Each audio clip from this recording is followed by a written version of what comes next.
भगवान श्याम सुंदर ने किस तरीके से सुदामा जी के स्वागत सत्कार में अपने नैन बिछा दिए, पलक पावड़े बिछा दिए,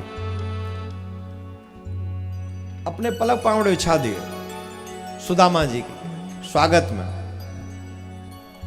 बड़ा ही आनंद आया। श्री कृष्ण ने अपने मित्र से पूछा, क्या लाए हो, क्या लेके आए हो तुम? तो बेचारे डर गए, क्या दूं, तंदुल थोड़ी दूंगा, क्या कहेगा ये, क्या बोलूं मैं? पर भगवान तो सब जानते हैं, वो अंतर्यामी हैं, वो घटघटवासी हैं, सब जानते हैं, उनसे कोई छिपा नहीं है, बिल्कुल भी छिपा नहीं है। तो भगवान ने उनके 2 मुट्ठी तंदुल खाए और 2 लोग की संपत्ति दे दी। 2 मुट्ठी तंदुल लेकर 2 लोग की संपत्ति दे दी।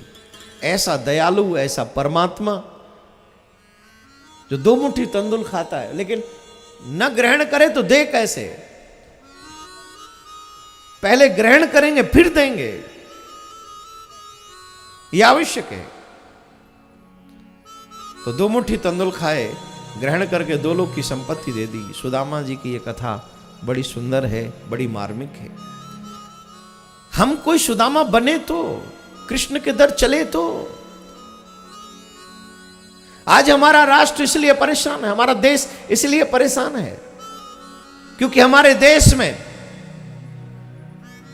हमारी श्रद्धा, हमारे विश्वास को अंधविश्वास करार दिया जाता है। ये अंधविश्वास नहीं, ये पूर्ण समर्पण, पूरा समर्पण है। क्या सुदामा जैसे किसी व्यक्ति की हिम्मत है कि 2 मुट्ठी चावल लेके किसी विधायक एमपी के यहां चला जाए? कोई मिलने का मौका देगा उसे? जवाब दीजिए। किसी मिनिस्टर से मिलने का मौका मिलेगा? यही नहीं, किसी भी कंट्री में। लेकिन जिसके पास कुछ नहीं है, जिसके पास पवित्र मन है, उसको श्री कृष्ण से मिलने का पूरा अधिकार है, पूरा। वो नरपति नहीं है, वो जगतपति है। नरपति को थोड़ा मिले तो वो घमंड में चूर हो जाते हैं, लेकिन जगतपति को तो कोई क्या दे सकता है? वो तो थोड़ा पाकर भी तुमसे प्रसन्न हो जाते हैं, क्योंकि वो जगतपति है ना, इसलिए। सुदामा जी की ये कथा, इसके बाद में बहुत सुंदर सुंदर कथा क्रम है ठाकुर जी के। नारद जी को भेजते हैं, देवर्षि नारद जी को पिताजी वसुदेव जी के पास में। तो पिताजी प्रश्न करते हैं नारद जी से, वसुदेव जी, कि मानव को जब जीवन मिल जाए, मानव जीवन मिल जाए तो उसका कल्याण कैसे हो?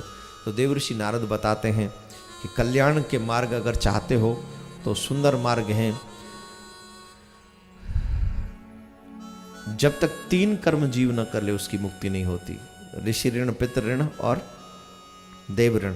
इन 3 ऋण से जब तक जीव और ऋण नहीं होगा तब तक उसकी मुक्ति नहीं होगी। और ये नव योगेश्वर संवाद,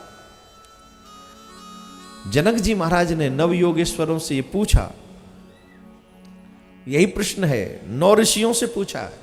आइए मैं थोड़ा बहुत आपको प्रसंग सुनाता हूं। जनक जी महाराज, बड़े मार्मिक प्रसंग है और प्रश्न बहुत सुंदर है। संसार में बंधे हुए जीवों की मुक्ति कैसे होगी?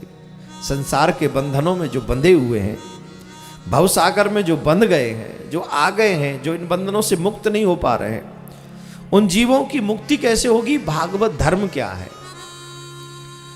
तो कवि ऋषि बताते हैं, संपूर्ण शरीर की क्रियाओं को भगवतमय बना दो। थोड़ा ज्ञानप्रद प्रसंग है, थोड़ा लेवल ऊंचा कर लीजिएगा आज। अपनी प्रत्येक इंद्रियों को भगवतमय बना दो। आंखों से कृष्ण दर्शन, श्रवणों से कृष्ण श्रवण, वाणी से कृष्ण गुणानुवाद, हाथों से साधु संत कृष्ण की सेवा, पैरों से तीर्थ गमन और चित्त में मेरे गोविंद का वास।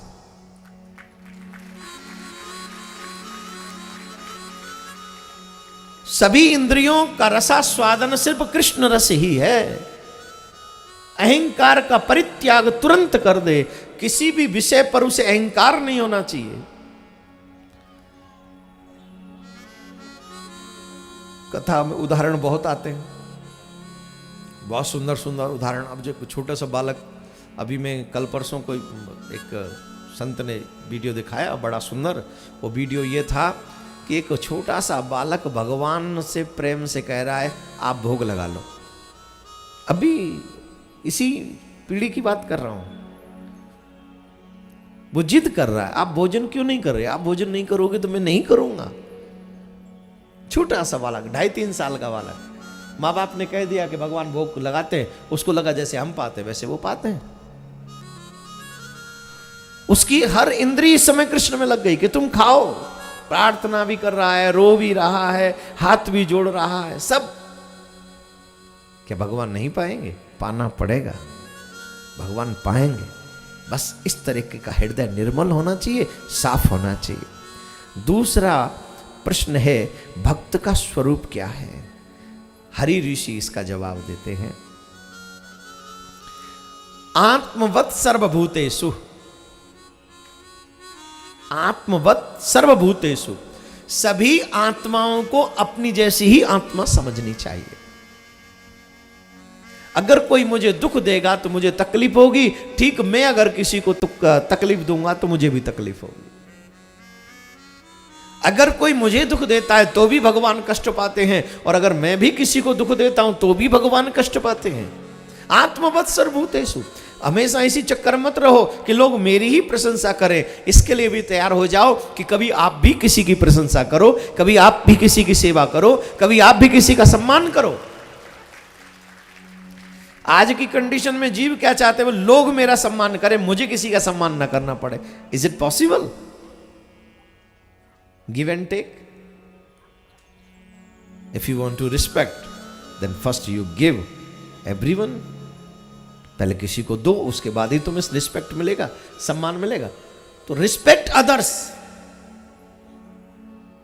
आपने देखे होंगे लोग अपनी बड़ाई आजकल अपने आप करते हैं, करते कि नहीं? जवाब दो। दूसरों की चुगली करते हैं, अपनी बड़ाई करते हैं। अब पुरानी कहावत है, अपने मुंह मियां मिट्ठू। कोई और ना करे तो हम खुद ही कर लें। अरे भाई, अगर तुम खुद कर रहे हो इसका मतलब है तुम में प्रशंसनीय कुछ है ही नहीं। अगर तुम में प्रशंसनीय है तो बड़ाई उसका नाम है, तुम्हें ना करनी पड़े, लोग अपने आप तुम्हारे नाम के गीत गाते फिरे। बोले सब तो नहीं करेंगे, बोले कुछ तो करेंगे, कुछ तो करें। सब न करें, कुछ तो करें। कुछ करेंगे उसी में समझ में आ जाएगा कि तुम अच्छे हो। और सारे के सारे तुम्ही को गीत गाने पड़े, मैं यहाँ व्यासपीठ पे बैठ के भगवान की कथा कम करूँ और देवकी नंदन की मतलब अपनी खुद की मैंने ये कर दिया, मैंने ये कर दिया, मैं ये करूँगा, मैंने ये करना है, मेरे ये। अरे तेरा भला करे, हम लोग अपनी सांस तो ले नहीं सकते, हम करेंगे क्या? करने कराने वाला ऊपर है। तो दूसरों की बुराई करना आसान है, अपनी बड़ाई करना आसान है। इसको मुश्किल बनाना है, जो मुश्किल है उसे आसान बनाओ। दूसरों की बड़ाई करने में जब तुम्हें आसानी लगने लगे और दूसरों की अच्छाई को रिस्पेक्ट करने में लगने लगा अच्छा, और अपनी बुराई को भी उतने ही दिल से कह सको, समझना अब तुम भक्त की रक्षण को पहचान रहे हो। अब तुम में भक्ति धीरे धीरे आ रही है। मतलब दूसरों की बड़ाई करो और अपनी बुराई करो, यही भक्ति का लक्षण है।